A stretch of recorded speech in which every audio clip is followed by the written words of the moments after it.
안녕하세요. 말씀을 품고 말씀을 살아내는 바이블 1189 82번째 날, 오늘은 출애굽기 30장입니다.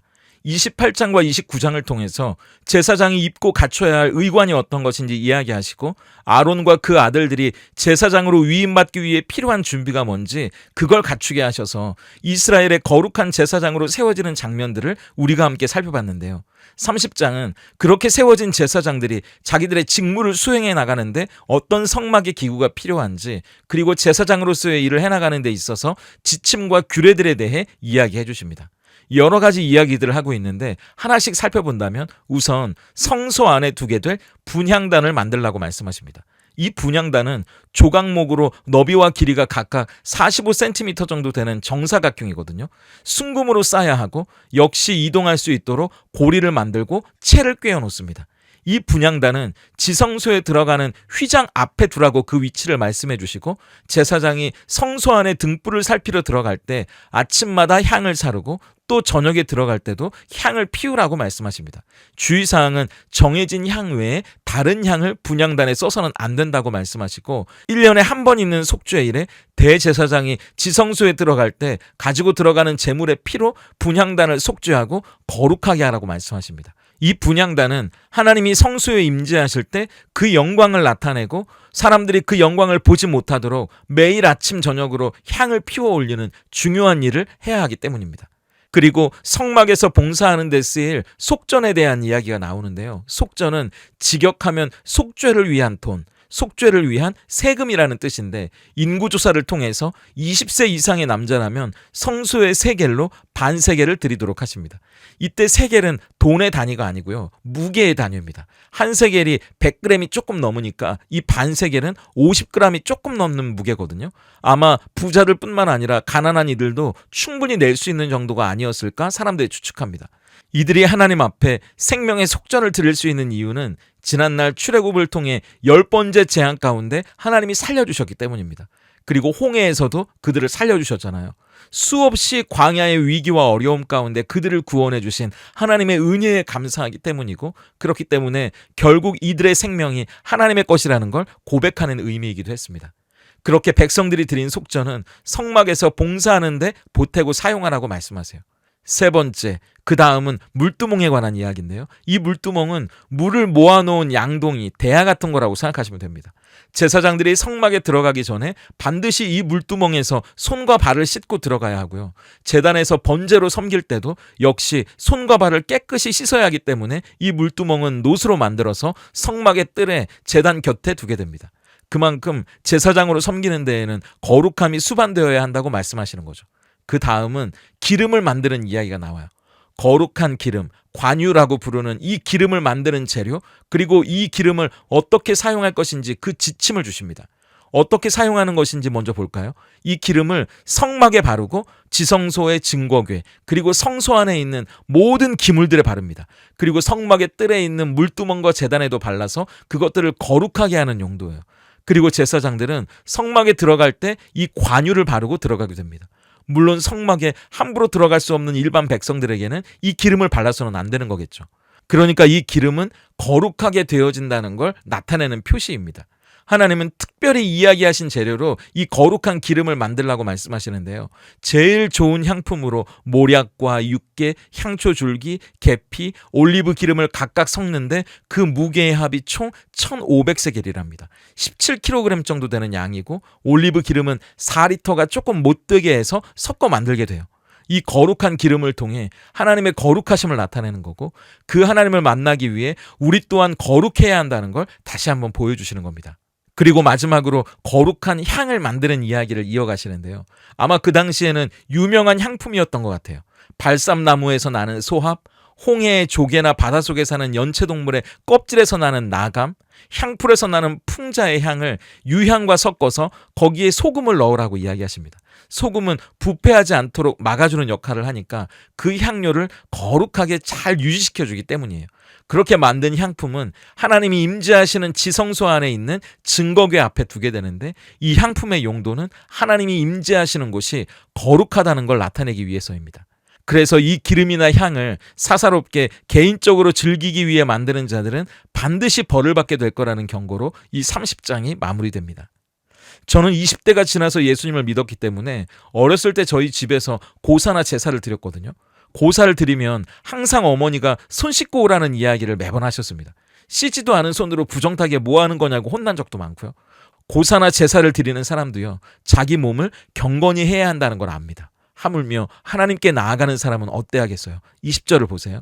그들이 회막에 들어갈 때 물로 씻어 죽기를 면할 것이요 제단에 가까이 가서 그 직분을 행하여 여호와 앞에 화제를 살을 때에도 그러할지니라. 제사장은 물두멍에 자기 몸을 정결하게 하지 않으면 죽음을 당하게 됩니다. 물론 지금은 성막도 없고 물두멍도 없지만 하나님은 이 성막을 통해 우리에게 신앙적인 원리를 보여주시려고 시청각 자료로 쓰시는 거잖아요. 물론 우리는 예수님의 거룩한 피로 정결하게 되었죠. 예수님의 피로 씻음받은 사람이 되었습니다.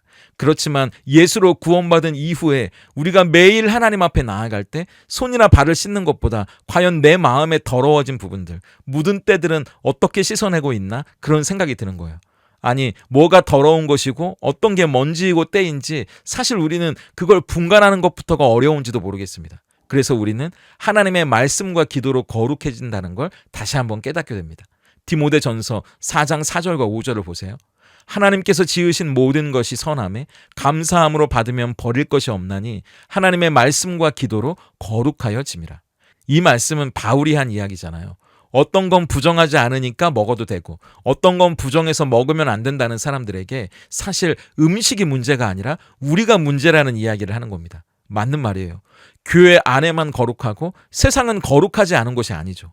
우리가 살아가는 세상도 하나님이 만드신 곳이기 때문입니다. 중요한 건 그 세상을 살아가는 우리가 말씀과 기도 가운데 살아가고 있느냐 아니냐가 더 중요하다는 거예요. 우리가 말씀 앞에 날마다 나를 비추어 보고 기도 가운데 하나님의 뜻을 분별하며 그 뜻대로 살아갈 힘과 용기를 얻고 있다면 그 사람은 하나님 안에서 이미 세상과는 다른 거룩함으로 살아가고 있는 겁니다. 그 말씀과 기도가 우리 앞에 놓여져 있는 물두멍이라는 생각이 드는 거예요. 하나님 앞에 서는 사람은 늘 자기 자신을 하나님 앞에 돌아보고 단정히 해야 합니다. 무서워서 억지로 귀찮지만 손과 발을 씻는 게 아니라 내가 누구 앞에 서는지를 알기 때문이에요. 여러분도 저도 중요한 사람, 어려운 사람을 만나러 가면 예의를 차리고 옷 매무새부터 단정하게 고치지 않습니까? 그렇다면 살아계신 하나님 앞에 살아간다면 늘 그분을 의식하며 살아가야 하는 거죠. 말씀이 거울이 돼서 우리 자신을 비추고 그 말씀을 통해 하나님의 뜻을 깨닫게 됩니다. 그리고 기도 가운데 하나님이 주시는 분별을 가지고 또 주시는 힘으로 그렇게 거룩한 삶을 살아갈 용기를 얻게 되는 거죠. 하나님 앞에서 살아가는 우리는 매일 물두멍에 손과 발을 씻지 않아도 됩니다. 하지만 이 시대의 물두멍, 말씀과 기도로 우리 자신을 비추어 보고 거룩하게 세상과 구별된 모습으로 살아가야 하는 것이 필요합니다. 그렇게 하나님을 경외하고 말씀과 기도로 거룩해져가는 우리가 될 수 있다면 좋겠습니다. 그리고 30장은 유독 향에 대한 이야기가 많이 나오는데요. 먼저 성소 안에 둘 분향단을 만들라는 이야기를 하시고 거룩한 기름을 만들 때에도 가장 좋은 향품을 섞게 되고요. 지성소 앞 증거궤 옆에 두어야 할 향품에 대한 이야기를 합니다. 성경에는 하나님 스스로가 아름다운 향기를 바라는 분이라는 이야기를 하는데요. 시편 45편 8절을 보세요. 왕의 모든 옷은 모략과 침향과 육개의 향기가 있으며 상하궁에서 나오는 현악은 왕을 즐겁게 하도다. 그렇기 때문에 성막에는 향을 피워 올리고 향품을 두어서 하나님이 임재하시는 곳이라는 걸 나타내는 거잖아요. 36절을 보세요. 그 향 얼마를 곱게 찌어 내가 너와 만날 회막 안 증거궤 앞에 두라. 이 향은 너희에게 지극히 거룩하니라. 거룩한 향품을 만들어서 지성소 안에 있는 증거궤 앞에 두는 겁니다. 저는 이걸 보면서 하나님과 함께하는 사람에게는 향기가 난다는 걸 다시 한번 생각하게 되더라고요. 저와 여러분이 하나님과 함께하는 사람이라면 우리에게서 향기가 나는 게 당연하다는 거예요. 제가 처음 사역을 했을 때 파트 전도사로 금요일 밤부터 토요일 주일 사역을 했는데 저는 침례교단에서 신학을 했기 때문에 대전에 신학교가 있었거든요. 파트 사역을 하던 교회가 대전 근방이었는데 하루는 수요일 예배를 참여하게 될 일이 있어서 수요일에 좀 일찍 가게 됐습니다. 그런데 과제를 하다 만 게 있어서 PC방을 갔었거든요. 지금으로부터 20년 전 이야기니까 그때는 PC방에 담배 냄새가 굉장히 심할 때였어요. 2시간, 3시간 이제 PC방에서 레포트를 다 마치고 교회를 갔는데 제가 느끼기에도 제 몸에서 담배 냄새가 너무 심하게 나는 겁니다. 그때가 겨울이었는데 외투나 양복 같은 거엔 냄새가 더 잘 배지 않습니까? 그러니까 예배를 드리는 중에도 괜히 사람들이 저를 이상하게 볼 것 같고 제가 속으로 저 담배 안 핍니다. 저 PC방 다녀온 거예요. 그런 이야기를 묻지도 않았는데 먼저 막 하고 싶어지더라고요. 그날 예배를 어떻게 드렸는지 모르겠습니다. 담배 냄새가 자욱한 PC방에 두세 시간만 있어도 그 냄새가 몸에 심하게 배는 거예요. 그렇다면 아름다운 향이 가득한 성막 안에 제사를 섬기러 들어가는 제사장의 몸에서는 아마 그 향기가 배어있지 않았을까요? 아마 사람들은 우리 제사장님 오늘 성막 안에 들어갔다 오셨구나. 제사장이 말하기도 전에 알아차렸을 겁니다. 그의 몸에 향기가 배어 있었기 때문입니다. 지금은 성막도 없고 향품이나 분향단도 없지만 여전히 하나님께 왕같은 제사장으로 부르심을 받은 사람들에게서는 냄새가 나게 되어 있어요. 고린도 후서 2장 15절을 보세요. 우리는 구원받은 자들에게나 망하는 자들에게 하나님 앞에 그리스도의 향기니.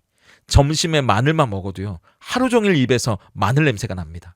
생선을 싼 종이에는 비린내가 나고 향을 싼 종이에는 향내가 난다면 그리스도 예수를 품고 있는 우리에게서 그리스도의 향기가 나는 건 당연한 일이겠죠. 우리가 하나님 앞에 말씀과 기도로 머문다면 하나님을 믿는 사람다운 향기가 나는 것이 당연한 일이라는 겁니다.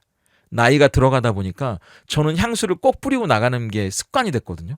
그런데 어떤 집사님이 제가 탄 엘리베이터에서 제 향수 냄새가 나더라는 거예요. 그래서 목사님 왔다 가셨나 보다 그러면서 저에게 물어보더라고요. 향기는 그런 겁니다. 눈에 보이지 않지만 그 사람이 여기에 있었다는 걸 나타내주고요. 여기에 있다는 걸 느끼게 해주는 거예요. 그래서 성막 안에 하나님의 임재를 나타내는 향품을 두는 거예요. 그런데 말씀을 보면서 몸에서 나는 냄새를 가리는 그런 향수보다 제 인품과 삶에서 정말 예수님의 향기가 나는 삶이 되면 좋겠다, 그런 마음이 들더라고요. 뿌리는 향수로 제가 있는지 왔다 갔는지를 느끼게 해주는 게 아니라요, 제 안에 예수님의 향기를 통해 예수님이 저와 함께 하신다는 걸, 예수님이 우리의 삶 가운데 동행하고 있다는 걸 보여줄 수 있다면 얼마나 좋을까요? 그러려면 먼저 우리 안에 내 냄새가 아니라 예수님의 향기로 가득해야 합니다. 그분이야말로 세상에서 가장 아름다운 향기이시기 때문이죠. 올 한 해를 시작했는데 우리의 삶과 인격에서 예수님의 향기가 더 진하게 배어나오는 한 해가 되어보면 어떨까요? 그러려면 예수님 앞에 우리가 머물러 있어야 하고 그분을 늘 가까이 해야 합니다. 그렇게 예수님과 더 가까이 친밀해질 수 있는 우리, 그렇게 예수님을 품고 살아가는 올 한 해가 될 수 있기를, 그래서 우리가 예수님의 향기를 이 땅에 진동시키는 사람들이 되기를 소망해 봅니다. 오늘 바이블의 1189 적용입니다. 첫째, 하나님께 나아가는 제사장은 손과 발을 정결하게 씻어 거룩을 유지해야 하잖아요. 왕같은 제사장으로 하나님께 나아가는 우리는 어떻게 거룩을 유지할 수 있을까요? 우리는 말씀과 기도로 거룩해집니다. 외적인 경건이 아니라 내면의 거룩을 유지하기 위해 올 한 해 말씀과 기도 생활을 어떻게 해볼 수 있을지 계획해 보시면 좋겠어요. 둘째, 하나님과 함께하는 사람에게는 향기가 납니다. 우리의 인품과 삶을 통해 예수님의 향기가 나타나고 있는지 스스로에게 한번 물어보세요. 그리고 나에게 그런 아름다운 신앙의 향기를 드러내던 누군가를 떠올려 보면서 내가 생활하는 곳 중 가장 나를 통해 그 향기를 발해야 할 곳이 어디인지, 가정인지, 직장인지, 교회인지, 어디인지를 생각하며 그곳에서 그 향기를 발할 수 있기를 기도해 보면 좋겠습니다. 함께 기도하겠습니다. 우리를 지으시고 세상 가장 소중히 여기며 만나고 싶어 하시는 하나님 감사합니다. 하지만 하나님이 거룩하시기 때문에 하나님을 만나러 가는 우리도 거룩해야 함을 생각합니다. 죄인이고 경건하지 않은 우리를 위해 예수님이 십자가에 죽으셨으니 그 거룩한 피로 우리를 거룩하다 여겨주셔서 감사합니다. 하지만 거룩한 신분에 맞게 살아가는 것이 필요함도 잊지 않게 하시고 항상 말씀 앞에 나 자신을 비추어 보며 그 말씀으로 하나님의 뜻을 분별하고 기도하고 나 자신을 꺾고 하나님의 뜻대로 살아갈 힘과 용기를 얻는 우리에게 하시옵소서. 향을 싼 종이에서는 향내가 나고 생선을 싼 종이에서는 비린내가 나는데 예수님을 품고 있는 우리에게선 어떤 냄새가 나는지 돌아봅니다. 사망에서 사망으로 흐르는 죽음의 냄새가 아니라 생명에서 생명으로 이르는 예수의 향기가 우리를 통해 나타나게 하시옵소서.